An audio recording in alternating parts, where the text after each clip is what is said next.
Alberta Education Minister David Egan says he's tackling racism and promoting diversity in Alberta schools. He says he's met with over 60 community groups in less than 2 months in his mission to tackle this alleged racist problem in Alberta schools. Let's think about that for a second. In less than 2 months, he's met with over 60 organizations. That includes the weekends. What sort of quality engagement can he get out of that? Or maybe he wasn't looking for quality engagement, but affirmation in his beliefs about Alberta students being racist. David Egan actually said, and I quote, "The events we have seen recently in places like Charlottesville and right here in Alberta have the power to shake our faith in one another." Hang on here. What the hell does that actually mean? What events in Alberta are even remotely similar to the racist terroristic murder that happened in Charlottesville, Virginia?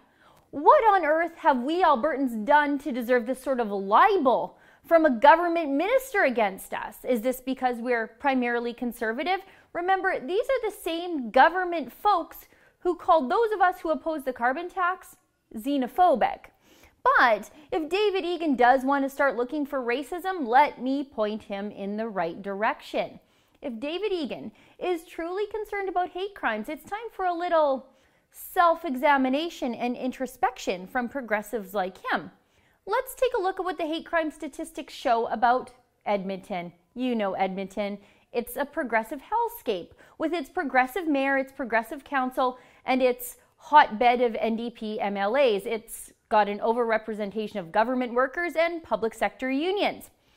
In the province, progressive Edmonton has the highest rate of hate crimes. It's still low with an instance of around 6 crimes per 100,000 people, but it's way more than old redneck Calgary with their less than 5 hate crimes per 100,000 people.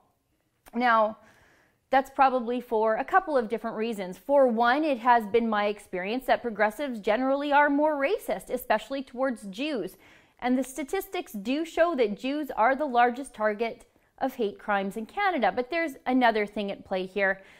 I'm sure progressives think that everything is hate, even hurt feelings. So they would tend to report hate crimes in a more frequent manner. Again, I go back to how Rachel Notley called carbon tax opponents xenophobic. There are, of course, some BLM busybody types around Edmonton who just love to report everything that happens to them as a hate crime. That has to account for at least some of the increase in progressive Edmonton.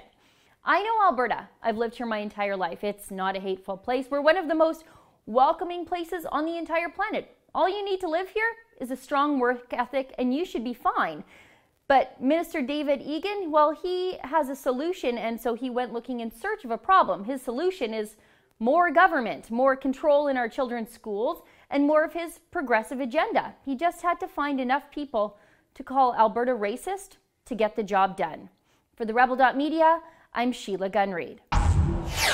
Even though the rest of the media can't stop talking about us, they want us at the Rebel to shut up. Internet censors, well, they want to shut us down. But if you stand for free speech, go to standwiththerebel.com.